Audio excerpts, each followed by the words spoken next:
Hola, te saluda el pastor Carlos Mraida. Qué bueno que te hayas conectado con nosotros. Estoy muy entusiasmado porque en los próximos minutos vas a recibir una palabra que seguramente va a transformar tu vida. No estás solo, estamos para ayudarte. En pantalla está nuestro número de WhatsApp para que te comuniques con nosotros. Dios te bendiga. Buenas noches. Dios te bendiga. ¿Se escucha ahí del otro lado? ¿Sí? Subimos un poquito acá que no escucho nada. Bueno, también, ¿sí? Quiero que vayamos ya a la palabra. El título de este mensaje es una pregunta que vas a tener que responder vos en esta noche, no ahora, sino cuando termine de predicar. Y la pregunta es esta, mirá. ¿Establo limpio o gran cosecha? ¿Qué preferís? ¿Establo limpio o gran cosecha? Mirá lo que dice Proverbios 14:4. Este es el versículo que nos va a servir de base para la charla. Dice así: sin bueyes un establo se mantiene limpio, pero se necesita un buey fuerte para una gran cosecha. Voy a ser la gran pastor Daniel González. Vamos de nuevo, ¿sí? Mirá ahí el versículo. Sin bueyes, ¿qué pasa? Un establo se mantiene limpio, impecable, ordenadito, pero se necesita un buey fuerte para una gran cosecha. ¿Cuál es el principio que enseña este versículo? Porque el sabio que escribió esto, haya sido Salomón o quien haya sido, no estaba solamente tirando un dato agrícola para la sociedad agrícola de aquel entonces, en la cual no existían las máquinas para arar los campos y sembrar y cosechar, como existen ahora, esas máquinas que se venden ahí en Expo Agro. No existía nada de eso. ¿Qué es lo que existían? Bueyes, que servían para arar la tierra. Creo que tenemos ahí una fotito. Bueno, ahí está. Así se araban los campos. Y después para cosechar también usaban bueyes. De nuevo, no había tractores, ni máquinas, ni nada. Esperen, porque cambié el iPad y tengo que encontrarle la vuelta a este iPad. Ahí está. Señor, que funcione todo bien. Así se araban los campos. Y claro, esos bueyes tenías que guardarlos en establos. ¿Y qué es lo que producían los bueyes en el establo? Mugre, mal olor, bueno, caos. Así que el sabio no estaba solo explicando esta obviedad que cualquier productor agropecuario de aquel momento sabía. Estaba enseñando un principio de sabiduría, ¿no? Esos son los proverbios. Son como cápsulas, axiomas, heurísticas que condensan mucha sabiduría en poquitas palabras. ¿Y cuál es el principio que está condensado en este versículo? Sencillo, mira, este es el principio. Que todo crecimiento en cualquier área de la vida, ¿no? Gran cosecha es sinónimo de crecimiento en cualquier área. Todo crecimiento siempre viene acompañado de suciedad, desorden, problemas, mal olor, caos, etc. ¿Sí? Todo lo que producen, lo que provocan los bueyes en un establo. Ese es el principio. Fíjate ahora, habiendo clarificado el principio, volvé al texto, ponelo ahí de nuevo. Sin bueyes, un establo se mantiene limpio, ordenadito, impoluto, impecable, pero se necesita un buey fuerte para una gran cosecha. Y es como si indirectamente el sabio nos preguntara: hey, ¿querés una gran cosecha? ¿Sí? ¿Querés gran crecimiento en las diferentes áreas de tu vida? Entonces prepárate. Porque vas a tener que bancarte la suciedad, el olor, el desorden, los problemas, todo el caos que generan los bueyes adentro de un establo. De nuevo, no hay crecimiento, no hay gran cosecha que no venga acompañada de todas estas cosas. Por eso la pregunta con la cual nos interpela Proverbios 14:4 en esta noche es, ¿qué preferís? Y de nuevo, no hace falta que la contestes ahora, vamos a dar un ratito para que la contestes al final del mensaje. ¿Qué preferís? ¿Establo limpio o gran cosecha? Y es una pregunta más que oportuna porque aunque no lo creas, hay un montón de personas, y ahora te voy a dar muchos ejemplos, que prefieren establo limpio antes que gran cosecha. Hago una aclaración breve antes de arrancar con los ejemplos. Hoy que voy a reivindicar el desorden y la suciedad, aclaro que no estoy hablando de desorden y suciedad en un sentido literal. Por favor, trata de ser lo más ordenadito, limpito, ¿no? Si no, tus papás me van a agarrar después. ¿Vos les predicaste a los chicos el sábado que sean desordenados y mugrientos? No, no.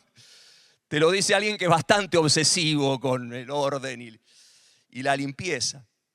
Te estoy hablando de otra cosa. Y acá es donde empiezo con las aplicaciones y con los ejemplos. Hoy solamente te voy a dar ejemplos de cómo aplica esto a la vida cotidiana. Algunos ejemplos. Personas que prefieren el orden y la limpieza de su conformidad antes que la molestia del progreso. Y más que molestia, dolor. El dolor del progreso, el dolor que implica progresar en la vida. Los que se conforman, no conformidad viene de conformarse, ¿no? Los que se conforman con su zona cómoda, conocida, de confort, toda ordenadita, toda limpita. Y se conforman porque saben que progresar tiene un costo, un precio, que requiere mucho esfuerzo, que van a tener que bancarse el mal olor de los bueyes y sobre todo el mal olor de sus errores. Porque mira, no hay forma de que progreses sin equivocarte. Pero claro, hay personas que como no toleran, no se bancan equivocarse, cometer errores, prefieren quedarse en su establo limpito, ordenadito, impoluto, totalmente vacío de cosecha, de crecimiento, pero eso sí, está todo en orden. Hay dos psicólogos israelíes muy destacados que hace algunos años descubrieron algo muy interesante, que se conoce como la aversión a la pérdida. ¿Qué es la aversión a la pérdida? Sencillamente, lo que descubrieron estos psicólogos es que perder nos duele aproximadamente el doble de lo que nos alegra ganar. Por eso todavía todos acá estamos transitando el duelo después de la final de España. No sé en qué fase estás, la del enojo, la de la negación, pero bueno. Las teorías conspirativas, ¿qué son? Aversión a la pérdida, es una forma de negar que nada, perdimos y jugaron mejor los españoles y punto. No sé por qué estoy hablando de esto hoy, pero... Y mira, también lo que descubrieron estos psicólogos es que también funciona al revés la aversión a la pérdida. Que cuando ganamos, a veces nos alegramos más porque el otro perdió que porque nosotros ganamos. Lo que pasó con Inglaterra, ¿no? Muchos dicen, lo que más me alegró fue que perdieran estos ingleses que ganáramos nosotros. Ahora, esta aversión a la pérdida, ¿qué es lo que provoca? Provoca que muchas personas prefieran no competir, directamente no competir en la vida, en los desafíos, antes que perder. Y de hecho, ahora que perdimos la final, muchos te dicen, hubiera preferido que no hubiéramos clasificado al Mundial o que hubiéramos quedado afuera en la fase de grupos antes que... Y parece una locura, ¿no? ¿Cómo? Pero hay mucha gente que piensa así. De nuevo, personas que prefieren el orden y la limpieza de su conformidad, no enfrentar los desafíos de la vida por miedo a perder, por esta aversión a la pérdida, antes que la molestia, el dolor, el caos, el mal olor, el desorden que trae aparejado cualquier intento de progreso, ¿no? de avanzar en la vida. Otro ejemplo, personas que prefieren el orden y la limpieza de su opinología antes que los riesgos de la acción. Esto es típico y espero que nadie se sienta identificado con esta categoría. Te estoy hablando de los que opinan de todo y de todos, pero que no te mueven ni la uña del dedito meñique. Los teóricos, los que no hacen un pomo en la vida y encima pareciera que su única misión en la vida es desmoralizar a los que sí hacen. ¿Cómo? Opinando, criticándolo. Y mira, la opinología teórica es el establo más limpio y ordenado en el que se esconden los cobardes. Sé que acá no hay ninguno, pero esto es como una catarsis por si alguna vez te critican, opinan acerca de vos. Bueno,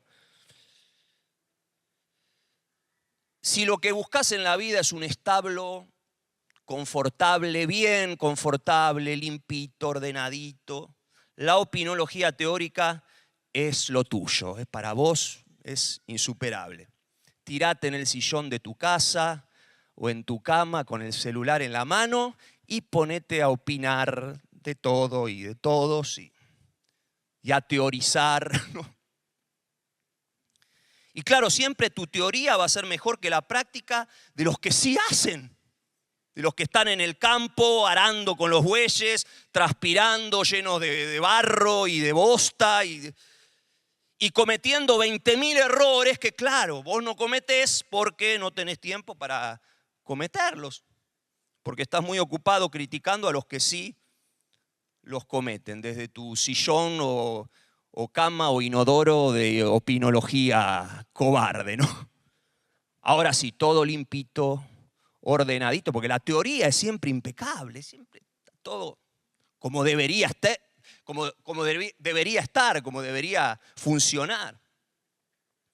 Y el otro día el pastor Carlos nos hablaba acerca de los chismosos, ¿se acuerdan?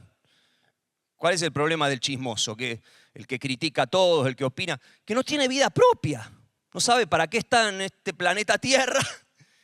Y entonces tiene que vivir la vida de otros y opinar acerca de los demás. Y cuando estás viviendo tu propia vida no tenés tiempo ni energías para opinar de los demás. Estás enfocada en cumplir tu propósito en la vida, corriendo tu carrera, bien paradito ahí en tu andarivel.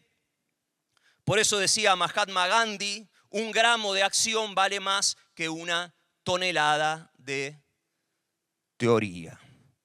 ¿Sí? La teoría, de nuevo, parece todo, está como tiene que estar, limpito, ordenadito, pero no vale nada. Sigo con los ejemplos. ¿Me estás siguiendo? Yo mientras voy hablando, acordate, lo más importante de esta noche es que cuando yo termine vos respondas. ¿Qué prefiero, establo limpio o gran cosecha? Así que anda cotejando. Sigo con los ejemplos. Personas que prefieren el orden y la limpieza de una religión controlable antes que la incertidumbre de la fe.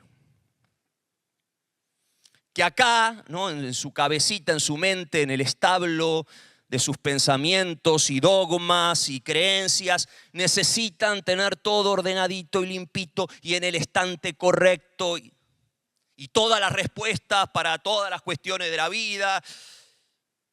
¿Y para qué? Para sentir que tienen el control de la vida y de Dios, ¿no? A veces los dogmas son maneras de querer controlar a un Dios incontrolable. Y necesitan la fórmula correcta para todo, en el orden correcto, y las palabras mágicas, abracadabra, y el protocolo de fe. Pero mira, dice la Biblia que el justo por la fe vivirá, no por fórmulas.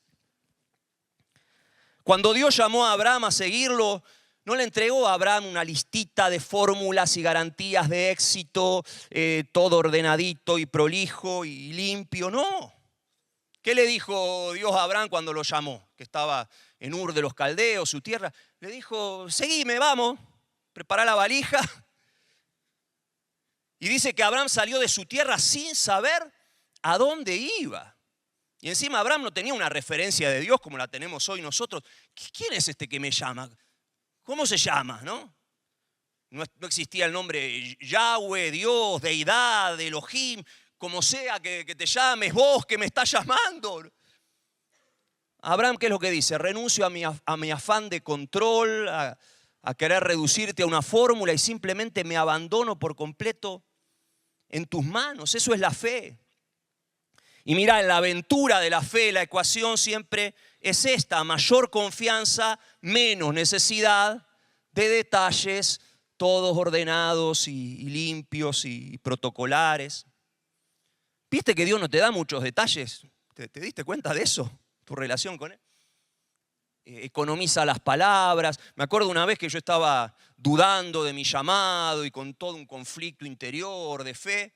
Me acuerdo el día, la hora, el lugar donde estaba, y Dios me dijo simplemente: liderá, así nomás. Ni siquiera introdujo la frase con mi nombre, Sebastián. Me dijo: liderá, 5 letras, ¿no? Y me acuerdo, y yo no necesité mucho más detalle, yo sabía a qué se refería a Dios, liderá. Cuando Jesús lo llama a Pedro a que baje de la barca para que camine sobre el agua, ¿qué le dijo Jesús? ¿Te acordás?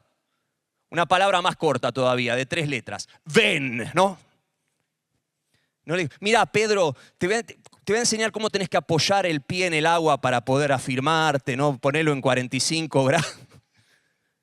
Ven, ningún detalle de nada. Ven, dale. Ahora, ¿por qué Dios no nos da muchos detalles? No porque le gusta escatimarnos información, no, porque a Él lo que más le interesa es que crezca tu confianza en Él, en su persona, no en fórmulas religiosas, ordenaditas, limpitas, controlables. Y esta ecuación, a mayor confianza, menos necesidad de detalles, funciona en todas las relaciones cuando realmente son relaciones y no transacciones. Cuando Valeria, mi esposa, va al supermercado a hacer las compras, yo no estoy controlándole. A ver, dame el detalle exacto de todo lo que vas a comprar, la marca, la cantidad, el precio, y después le controlo la factura para ver cuánto gastó. No, yo confío en que es buena compradora, que va a saber qué comprar, porque hay una relación, no es una transacción. 26 años de casado, ya se supone que hay una mutua. Y ella tampoco me controla a mí, gracias a Dios. A mayor confianza, menos necesidad de detallecitos y entender todo y saber todo. Pero claro, hay personas que prefieren el orden y la limpieza de una religión controlable porque no se bancan la incertidumbre, el caos de la fe. Y prefieren eso, una religión antes que una relación. Con Dios y con otras personas también, como ahora te voy a enseñar. Otro ejemplo. ¿Establo limpio o gran cosecha? ¿Cómo venimos hasta ahora? ¿Sí? A ver ahora. Personas que prefieren el orden y la limpieza de una espiritualidad gnóstica antes que la humanidad de un cristianismo encarnado. Esto requiere una explicación, ¿no? Porque muchos, ¿de qué está hablando? ¿Qué es la espiritualidad gnóstica, no? Mira, el gnosticismo fue una de las primeras herejías que se introdujo dentro del cristianismo en el siglo I, II, recién arrancaba el cristianismo, que nace de la filosofía griega, ¿no? La filosofía griega era dualista. Para los griegos todo lo bueno, lo puro, lo santo era lo espiritual, y todo lo corpóreo, lo material era inherentemente malo, ¿no? Y separaba lo espiritual de lo material, ¿no? Por eso gnosticismo es eso, ¿no? Una filosofía dualista, donde hay una separación entre lo material y lo espiritual. Por eso tantas veces en el Nuevo Testamento leerán ahí cuando dice Jesucristo vino en carne, se encarnó. El que no afirma que Jesús vino en carne es el anticristo. ¿A qué se referían los apóstoles con eso? Bueno, ¿cómo Dios pudo haberse encarnado? Carne, hueso, ¿no? Una locura. Bueno. Y gnosticismo viene de gnosis, de conocimiento, ¿no? Si vos querés acceder a ese mundo espiritual, puro, perfecto, de las ideas, tenés que ir ascendiendo en niveles, ¿no? Los gnósticos tenían niveles espirituales, estaban los ya más avanzados que estaban en un nivel superior y te hablaban de cosas ahí etéreas, de ángeles. Ahora, no sé por qué, pero como que siempre garpa esta espiritualidad gnóstica, idílica, mística, misteriosa, angelical, a veces evasiva, yo diría directamente falopa, ¿no? Como ¿Y por qué garpa esta espiritualidad gnóstica? Sencillo, porque en un punto es toda ordenadita y limpita, ¿no? De nuevo, estamos en el mundo de las cosas abstractas, de las ideas, de niveles espirituales. Y yo veo que hoy hay un neognosticismo, un gnosticismo del siglo XXI, que se camufla en muchos mensajes que a veces uno escucha, ¿no? Desde púlpitos de iglesias. Desear prosperar económicamente es un pecado. Sos un materialista, un codicioso, ¿no? Cosas así. O no deberías tener ningún deseo personal, porque si Cristo de verdad es tu todo, tu único deseo, debería ser Él, ¿no? ¿Qué está diciendo? Es exactamente al revés. Si Cristo es tu todo, entonces vos tenés que ser plenamente humano, humana, como Cristo fue plenamente humano. Mira, nunca te olvides de que Jesús se encarnó. ¿Dónde se encarnó Jesús? En un establo. Pero no en uno limpio y ordenado. Él se encarnó en el establo sucio, oloroso y caótico de nuestra imperfección para hacernos plenamente humanos. Y en ese establo, en ese pesebre, ahí sí había bueyes, vacas, ovejas, gallinas, no sé, canguros, todo el zoológico que ponemos en el pesebre de Navidad. ¿Qué te quiero decir? Esto, mira, amigate con tu humanidad. Y con esto no te estoy diciendo, no te estoy dando permiso para que peques. No, por favor, no peques. Jesús fue plenamente humano, pero sin pecado. Y ese tiene que ser nuestro estándar, como predicaba el pastor Carlos el otro día, ¿no? No te estoy hablando de eso. Te estoy hablando de estas cosas, ¿no? Que a veces nos cuesta tanto a los cristianos, más gnósticos que cristianos. No tapones tus sanos deseos aspiracionales, el deseo de crecer, de avanzar. Reíte de tus achaques, furcios, olores, no hablando de dolores, errores humanos, etc. Admití, reconocí, Jesús nunca pecó, pero sí le confesó, siempre digo, ¿no? Su tentación a sus 3 amigos más cercanos cuando en el Getsemaní quería rajar y no morir en la cruz. Háganme el aguante, muchachos, oren por mí. Abrí tu corazón, admití tus tentaciones, tus debilidades, sé vulnerable. Y sobre todo renunciá al narcisismo espiritual gnóstico, ¿no? A veces uno ve tantos cristianos que se creen esto de otra categoría, yo estoy en otro nivel, ya más avanzado, no, yo soy un desastre, ¿no? Ese tiene que ser tu lema, ¿no?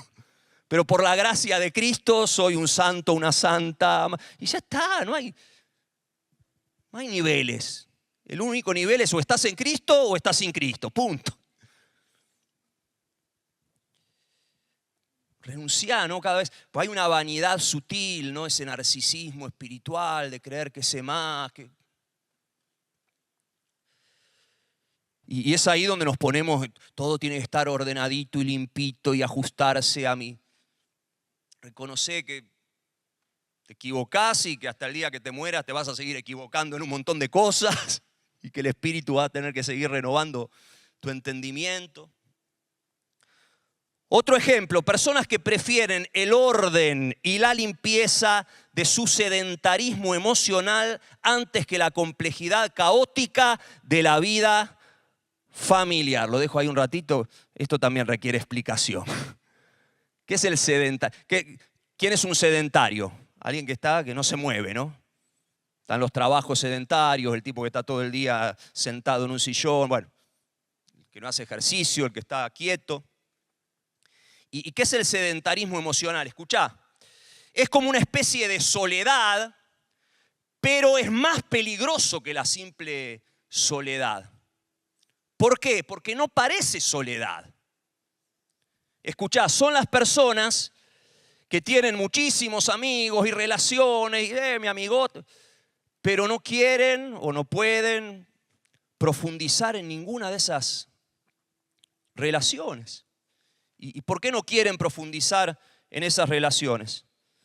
Porque saben que eso los va a obligar a cambiar, a mover, a salir del sedentarismo emocional a mover sus emociones y pensamientos, y saben que a su vez ese movimiento los va a llevar a lidiar con el caos del cambio, de tener que cambiar.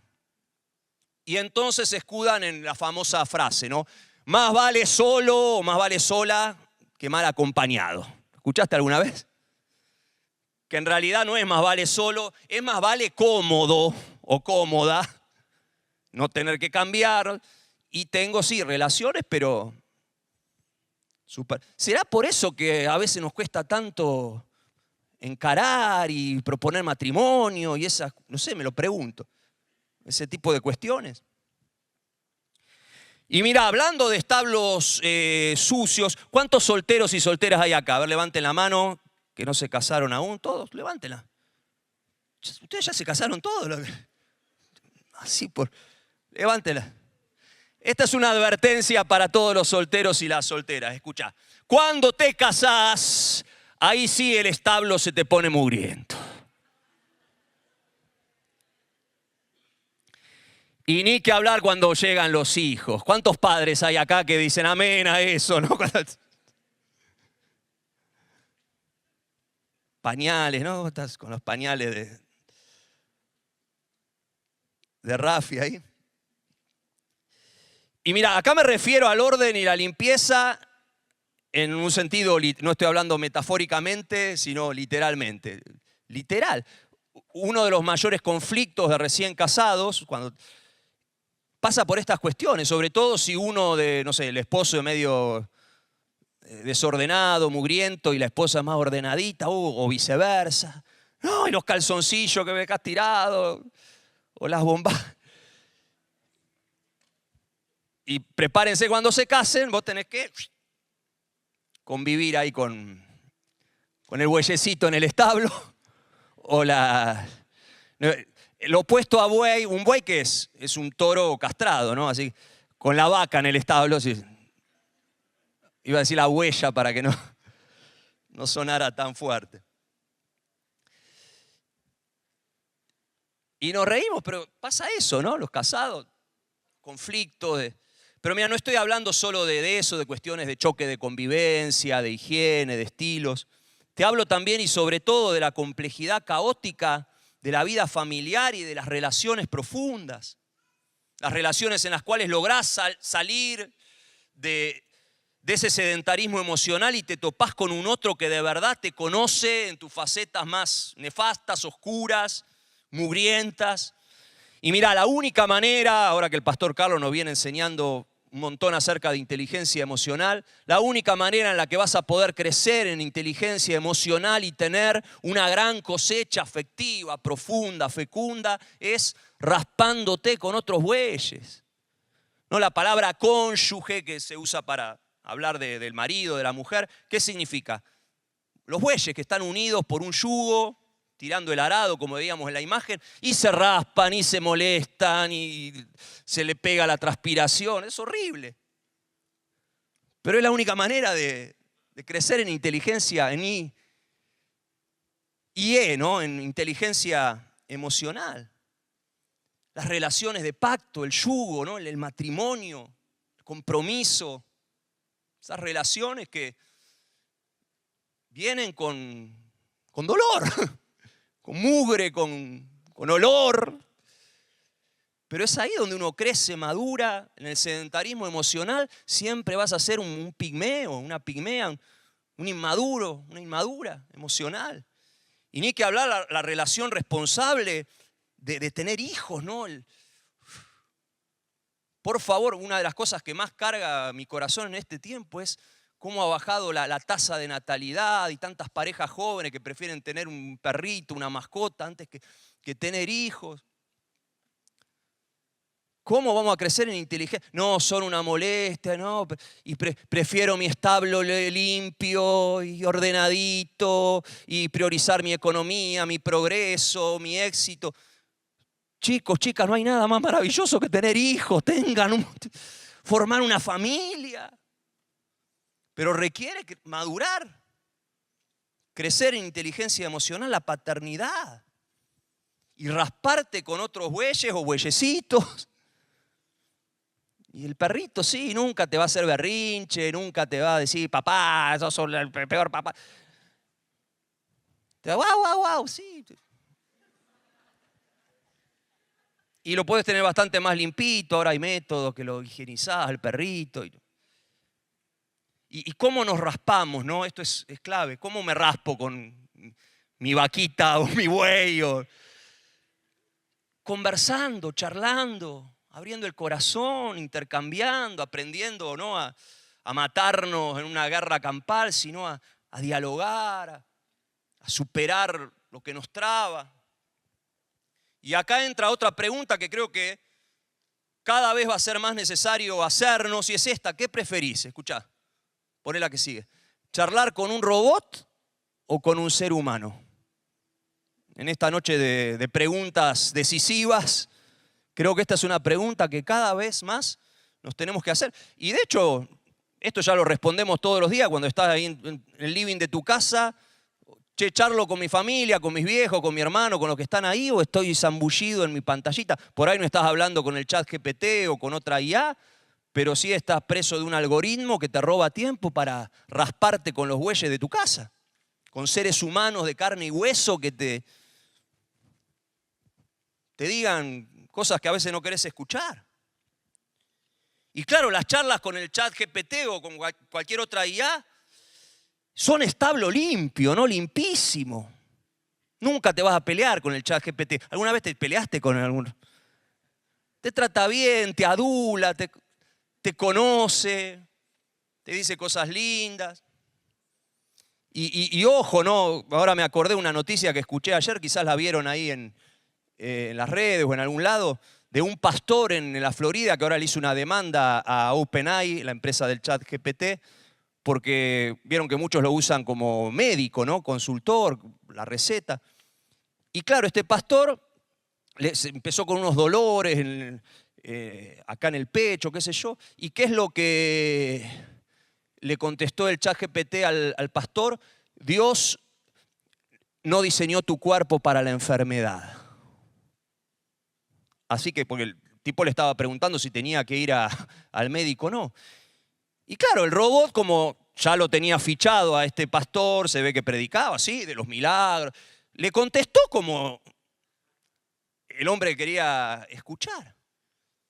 Y se zafó de un pelito, creo que fue a último momento al médico cuando ya estaba de última, y ahora le está haciendo una denuncia a OpenAI. Cuando decís, vos fuiste el salame, andá al médico. ¿No? Y esto está asociado a la espiritualidad gnóstica, ¿no? Entonces, ahora cierro, ¿no? Paréntesis, me acordé ahora que leí ayer la noticia y digo, ojo, ¿no? Y que usan el ChatGPT como psicólogo. Bueno, estoy hablando de, ¿tenés charlas rasposas con tus amigos? ¿No? Tu amigo no es el que te dice, sí, sos un grande, grosso, dale. Tu amigo es el que te clava, fieles son las heridas del que ama, ¿no? Pero a veces preferimos, ¿no?, el establo limpio de relaciones superficiales, sea con un amigote superficial o con un robotito que te chupa las medias. Y una última, ¿venimos bien hasta acá? ¿Sí? En esta espero que todos digan, yo lo que quiero es gran cosecha. Quiero tener muchos hijos, una gran cosecha de una esposa, un esposo de carne y hueso. No quiero relaciones profundas, Si querés el establo limpito, sí, lo vas a tener ahí encerrado con tu robot. Bueno, y la última aplicación. Personas que prefieren el orden y la limpieza de una iglesia previsible antes que el descontrol de un avivamiento. Porque gran cosecha en la Biblia no es solo sinónimo de crecimiento personal, de desarrollo personal, en lo económico, en lo afectivo, en lo familiar, todo eso está fantástico, sino también y sobre todo en la Biblia, gran cosecha es sinónimo de crecimiento del reino, de un avivamiento. Y siempre me llama la atención cuando leo las cartas de Pablo y de los demás apóstoles en el Nuevo Testamento. ¿Viste que esas iglesias eran un caos? ¿No? ¿Leíste alguna vez? No sé, Corintios, Gálatas. Y como que Pablo escribe tranqui Pablo, problemas, caos, ¿no? Por todos lados. ¿Y por qué? Porque estaban en medio de un gran avivamiento. Había mover espiritual y personas llegando a Cristo. Y claro, los apóstoles escribieron esas cartas, en muchos casos para traer orden en medio de todo ese caos. Claro que sí, pero a veces yo leo esas cartas como pastor y digo, ¿cómo me gustaría como pastor estar ahí, no? Pablo, te cambio mi establo limpio por la gran cosecha. Ojalá yo tuviera que resolver muchos de esos problemas, ¿no?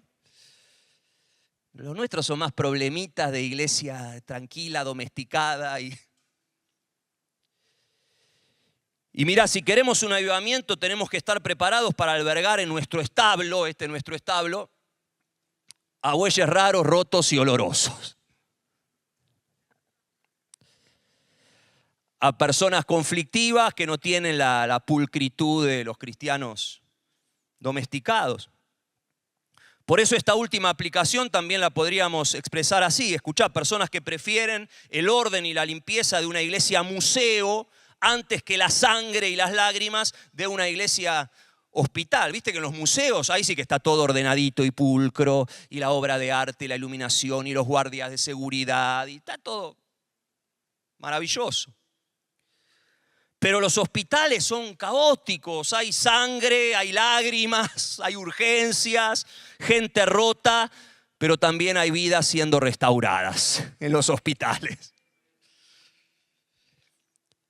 Y mirá, Jesús pasó 3 años limpiando el establo de 12 discípulos muy parecidos a nosotros, que discutían, se equivocaban, tenían celos y hasta lo abandonaron. Pero de ese caos salió la cosecha que transformó el mundo. Por eso esta es una pregunta que Dios nos hace como iglesia, ¿no? Y creo que nos hace como nuevas generaciones de esta iglesia que ha vivido muchos moveres de Dios y renovación, pero acá estamos hablando de un avivamiento, ¿no? De una gran cosecha, y sin perder el orden, la limpieza que nos caracteriza, que está fantástico. De nuevo, orden y limpieza no son cosas malas, son virtudes. Creo que Dios nos interpela, ahora no estoy hablando en lo personal, sino juntos como congregación y como nueva generación ávida de avivamiento, ¿no? ¿Cuántos quieren avivamiento acá? ¿No? ¿De verdad lo queremos, el avivamiento? ¿De verdad? ¿Qué preferís? ¿Establo limpio o gran cosecha? Y creo que Dios nos pregunta esto al estilo Morfeo, a Neo en Matrix 1. ¿Cuántos vieron Matrix 1 acá? Bueno, es como que nos pone la píldora azul y la roja, ¿no? Hay momentos en los que el Espíritu Santo te da a elegir entre la pastilla azul y la roja. Si se acuerdan la película, la pastilla azul era, bueno, Neo, podés seguir viviendo en la pulcritud, en el orden, en la limpieza de la Matrix, donde todo es previsible, o podés tomar la roja y toparte con la realidad y la mugre. ¿Se acuerdan lo que era la nave esa donde ahí sí que también era un caos? Y a veces el Espíritu Santo te da a elegir, ¿no? Hoy cantábamos, tú eres el mismo, ¿no? Y Dios es el mismo Dios de Pablo, del apóstol Pablo. Y hay una historia, ¿no? Para ponerte un ejemplo bíblico de esta verdad. Hay una historia muy curiosa, me llama la atención, en el libro de los Hechos, cuando Pablo está terminando su tercer viaje misionero. El apóstol Pablo siente un impulso muy fuerte del Espíritu Santo de ir a Jerusalén para dar un reporte de todo lo que estaba pasando en la misión, los gentiles que se estaban volviendo a Cristo, y él sabía que eso era estratégico, clave para que el reino de Dios siguiera extendiéndose, que tenía que ir a a Jerusalén y dice, sentí en el espíritu que tenía que ir ahí. Ahora es curioso, después léelo, creo que está en Hechos 20, 21.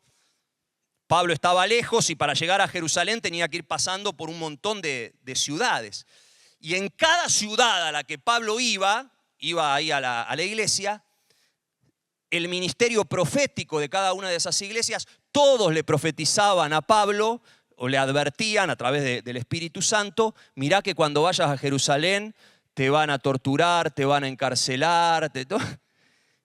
En todo puerto donde bajaban ahí, alguien le profetizaba eso, ¿no?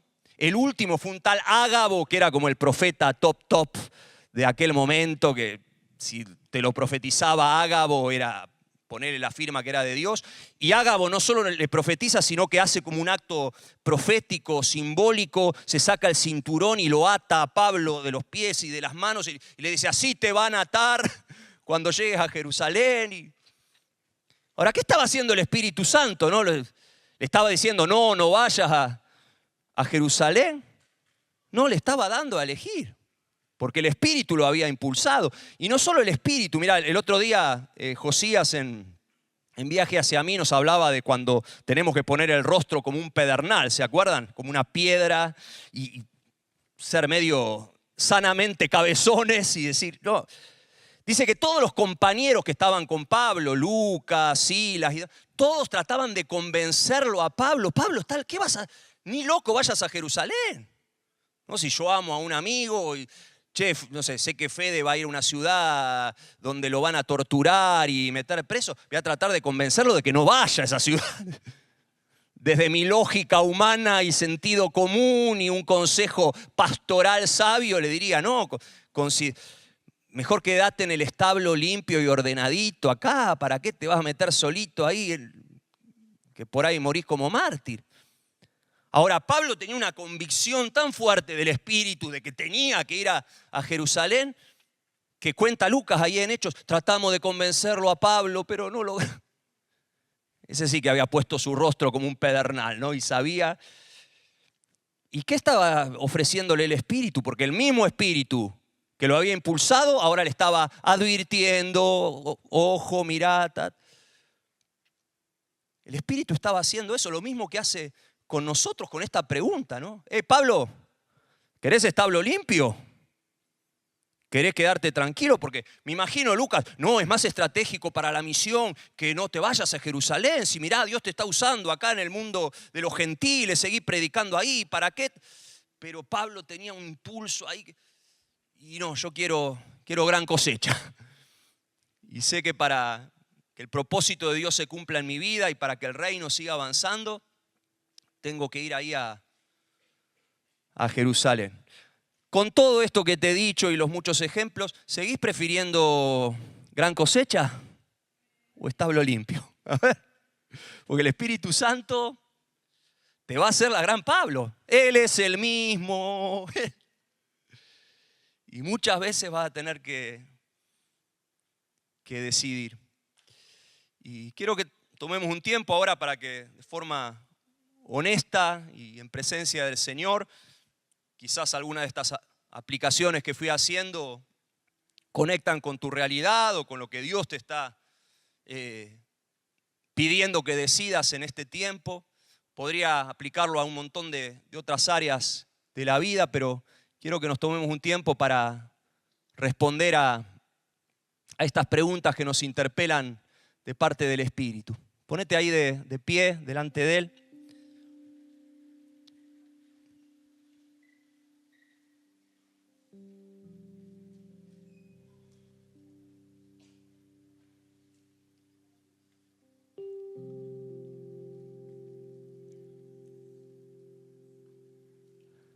Cerrá tus ojos. Gracias, Espíritu Santo. Vos estás en este lugar.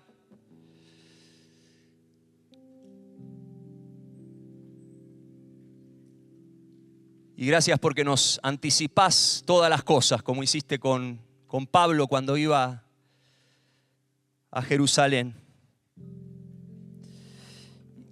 Y Y gracias porque nunca es para confundirnos, nunca es para que nos echemos para atrás, sino al contrario, como hizo Pablo, es para que afirmemos aún más el rostro, que lo pongamos como un pedernal y que sepamos a la hora de tomar nuestras decisiones cuál es el costo, cuál es el precio, y que lo hagamos no desde una decisión emocional de corta duración, sino que tengamos carácter en la vida. Y este proverbio es tan claro, nos interpela con esta pregunta: si lo que preferimos es en nuestra vida un establo limpio, ordenado, previsible, controlable, o si queremos una gran cosecha. Por eso ahí con tus ojos cerrados, deja que el Espíritu Santo ahora te pregunte esto: ¿de verdad querés progresar? Te está hablando el Espíritu de tu progreso vocacional, económico, laboral, en todas las áreas de la vida. ¿De verdad querés eso?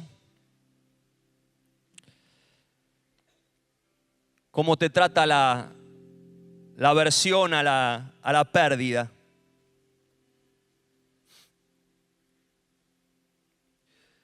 ¿De verdad preferís equivocarte por hacer antes que nunca equivocarte y no hacer nada y estar con los brazos cruzados?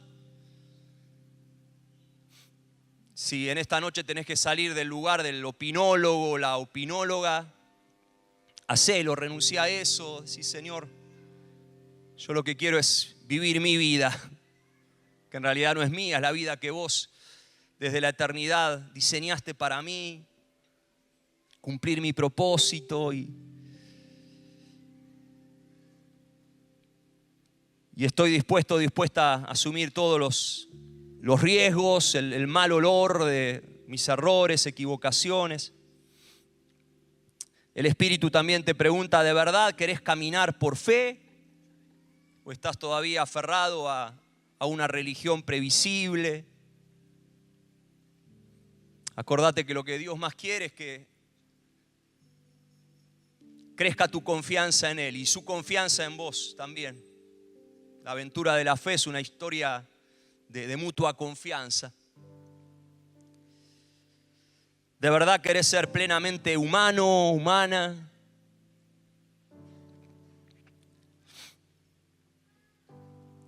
¿De verdad querés formar una familia? Y de nuevo, ojalá que todos hoy acá puedan gritar un gran sí a eso. Sí, Señor. Sí. Oro en esta noche para que el Espíritu te saque del sedentarismo emocional.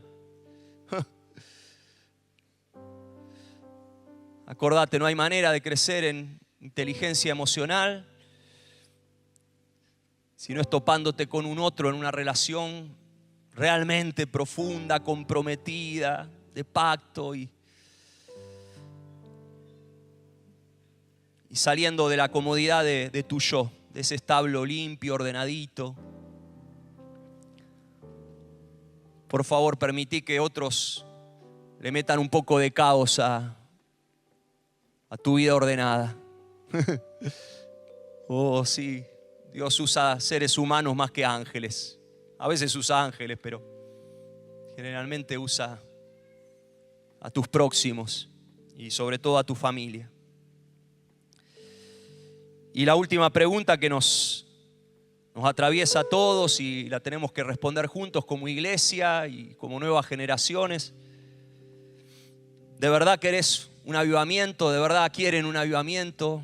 Iglesia del Centro, ¿de verdad? Papá, en tu presencia yo como pastor respondo sí a eso, sí a eso.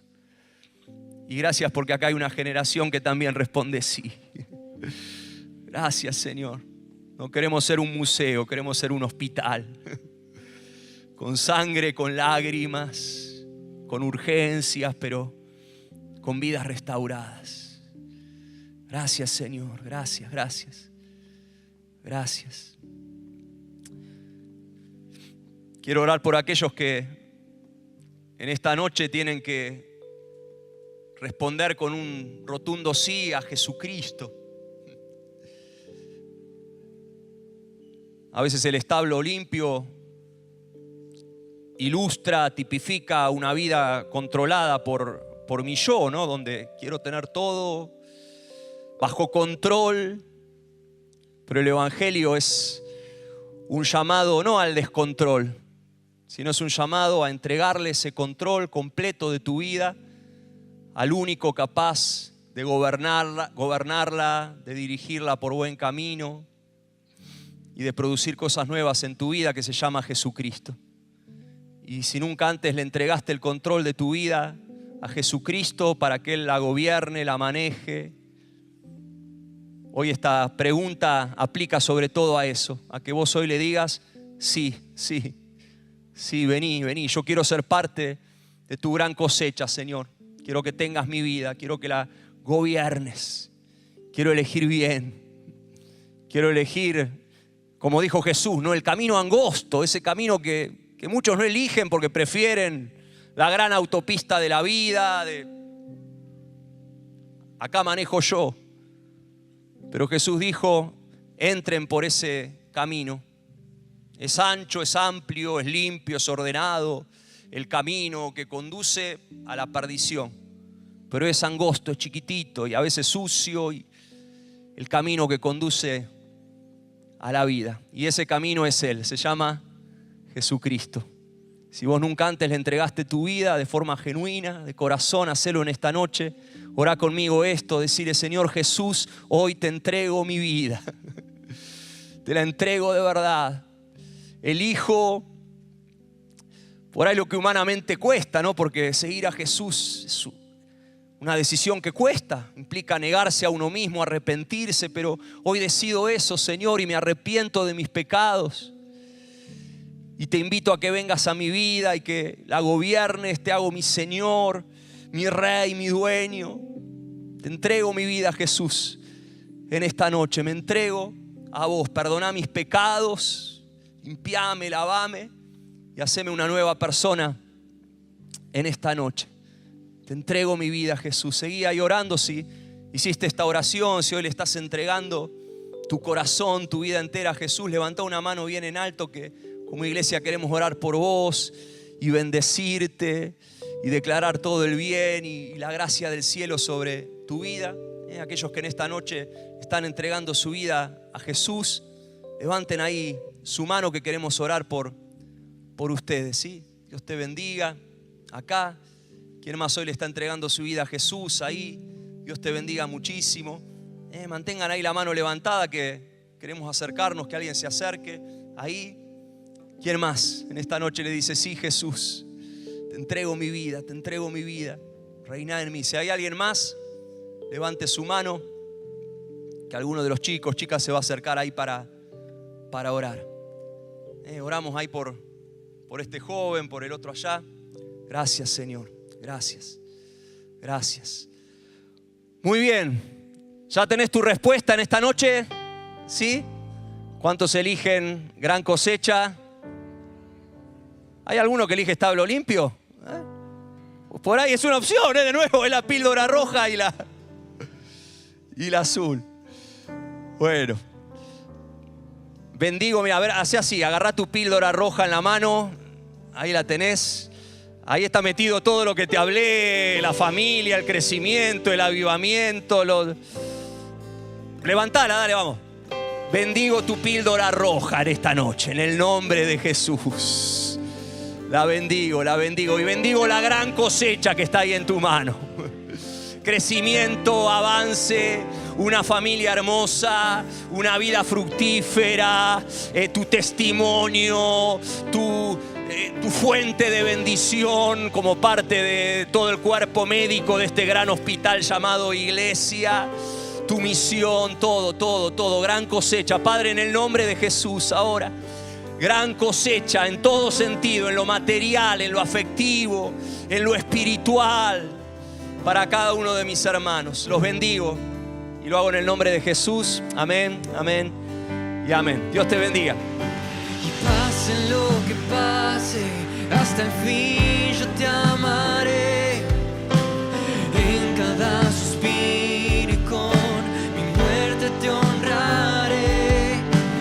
Miro la corona que un día me darás y nada importa más. Qué bueno que hayas compartido este tiempo con nosotros. Si lo que recibiste añadió valor a tu vida, compartilo con alguien más. Queremos ser de ayuda para la mayor cantidad de personas posibles y vos podés ser el canal que Dios use para bendecir a otros. Si todavía no te suscribiste a nuestro canal, hacelo ahora, tocando la campanita allí en tu dispositivo. Así vas a poder recibir la información de otros contenidos que seguramente te ayudarán y te harán crecer. Y si vivís en Buenos Aires o en Gran Buenos Aires, nos encantaría conocerte personalmente. Estamos en la Avenida Independencia 1555 de la ciudad de Buenos Aires y nuestros encuentros regulares son los sábados a las 20 horas y los domingos a las 11. Te esperamos.